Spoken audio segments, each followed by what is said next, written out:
হবিগঞ্জের শাহজিবাজার গ্যাস ফিল্ডের ৫ নম্বর কূপ থেকে নতুন করে জাতীয় গ্রিডে যুক্ত হচ্ছে অতিরিক্ত ১২ মিলিয়ন ঘনফুট গ্যাস।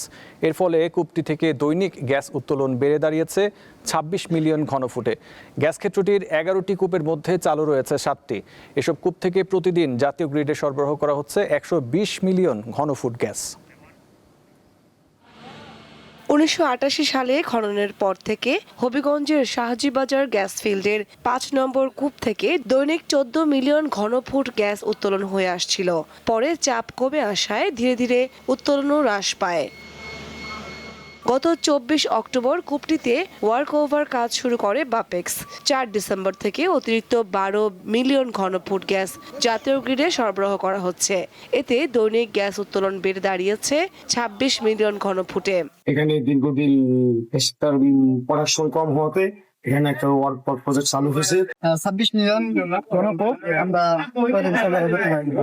২৫-২৬ অর্থ বছরে দেশে ৫০টি কূপ খননের প্রকল্প হাতে নিয়েছে পেট্রোবাংলা। চলতি মাসে সিলেট 10X, সিলেট ১১ ও কৈলাসটিলা ১ সহ ৪টি কূপ খনন কাজ সম্পন্ন করার কথা জানান সংশ্লিষ্টরা।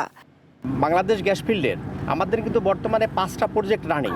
এইটা ছাড়াও এইটার আন্ডারে আরও 3টা কূপ আছে যে আমরা ওয়ার্ক ওভার করবো।